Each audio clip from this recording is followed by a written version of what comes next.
Your ball club is 10 games over 500, first time in 12 years. Why not get excited about this team? Been excited all year.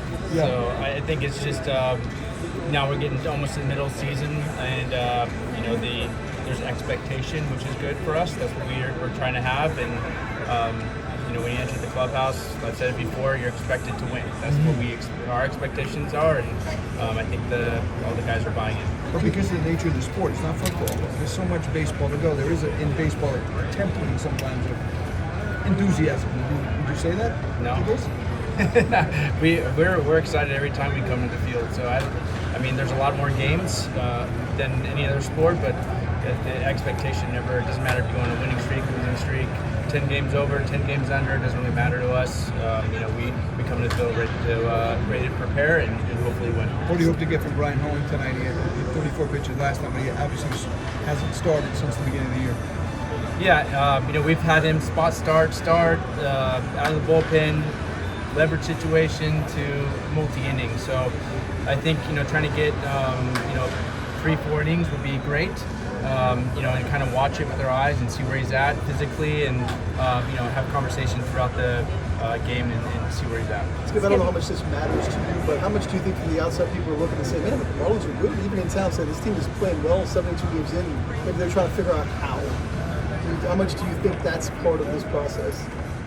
I think, we don't really worry about too much of the outside noise and rankings or whatever you guys want to put on us. We're 70 plus games in, and I think we all take it series to series and try to figure out how to beat Barrios today. It's a really good team over there.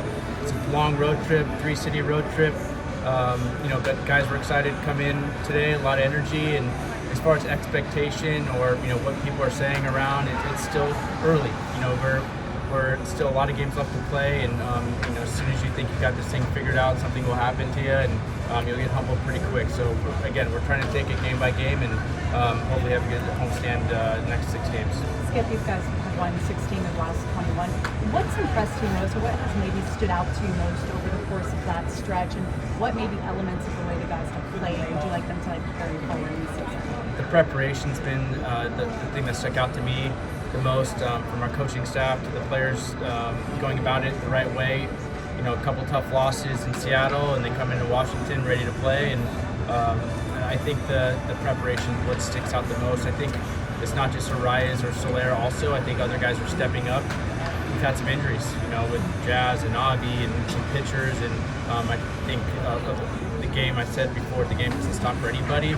And these guys have moved forward, moved on, and come up in really big spots when maybe a lot of people weren't expecting them to. And it just shows, like the other day with Nardi closing out the game. Guys are feeling really good about where they are in their preparation. And as far as moving forward, I think just continuing the process, trusting the process, and I think they've been really good at it so far. In terms of that preparation, is that something you've just seen develop because everyone's just kind of getting used to each other and kind of buying into the coaching staff, and maybe it's a rise, kind of showing the guys and things like that? Yeah, Rise and Gurriel have been really good for everybody, especially for the young guys in DLC and Sanchez and even Jazz, of showing what a real routine looks like and what a real process on your day in and day out looks like. Not making any drastic changes because you go over 4. Really trusting your work, and it's going to take time for the guys to really buy in and trust us and have relationships. And relationships take time to build, and trust takes time. And when you have 6 or 7 new coaches and a lot of new players, it takes a little bit of time to gel. But again, the way they're going about it, you watch it inside the dugout or inside the clubhouse during the game. These guys are loving each other, which is great to see. You mentioned Jazz. We heard he might start a rehab assignment later in the week. Kind of an idea of what you want out of him and how you guys will go about it, because it is a turf toe. Yeah, he ran bases today. He's been taking BP, been playing catch and throwing outfield drills with John Jay, and everything's looking good. He felt really good today. He went through a pretty good workout today and came back feeling really good. If he does that, then we'll send him out tomorrow and play in some games and take it day by day. And I don't want to give it like this many at bats or this many games or whatever it is. We'll talk to him after every game and go from there. talks about guys stepping up, but Joey Wendell, month of June, started to see the back come alive. Just, I know you said eventually things are going to start working out for him. What have you seen from him this month in terms of the offense starting to get going? Yeah, I think the timing is back. When you come off from the IL, especially a core injury or a big injury, it just takes a little bit of time to get your timing back. And what it's done is it's lengthened our lineup. Now we have a really good left-handed bat that can hit against righties, which with Jazz out, Sanchez has stepped up, Wendell has stepped up. The defense has been outstanding, obviously at shortstop, so it's solidified that position now that he's coming back. So I think overall, pretty player, hard-nosed player, been in the playoffs before, knows what winning looks like. So having that guy pencil in every day, especially against righties, has been big for us. Skip, are you glad that a lot of your West Coast travel is done? You had the Dodgers and the Padres later, but you've got the bulk of it. And when you're on a trip like that, you find that your team is able to bond a little bit more when you're on a lengthy trip. Yeah, I think every road trip is different.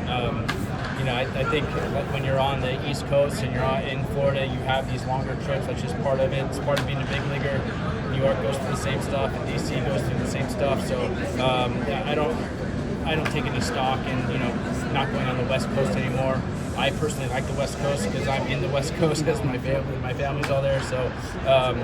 And being when I played for the Dodgers, I did a couple of those trips wear on you, but I will say the couple-hour trips sometimes wear on you if they're back-to-back. So I don't see that as much. Some guys really like being on the road and being together with the boy, but I don't think any of these guys are like, oh man, I'm going to be on the West Coast. But even as later as the season goes on, when you deal with travel, does it make it a little bit easier knowing that the trips are a little bit shorter? No, this is the big leagues. No, nothing's easy up here. It's hard. Every team we play is hard. Every travel's hard. So that's why I take it day by day. I don't look too far ahead. Yep. Their dugout has Donnie, former coach, just speak to what you guys talked about when you took the job, but what he meant to you, I guess, maybe in your playing career and maybe just things you picked up from him as a manager. Donnie was great to me. 2013 was one of my favorite years in the big leagues, and Donnie was a manager. He was a player's manager. I remember that the most. He really cared about the player. You could see him always clapping, and when you were successful, and he knew how hard the game was. And I always took that away from him as because he played before and he was really successful at it. He also knew how hard this league was. He was a family guy. Preston was on our staff in San Diego, who I loved. So he's just a really good man and good person. And we went on into playoffs and everything, so it was a hell of a run that we went on. And so I learned a lot from him, and I'm glad he's having success with it.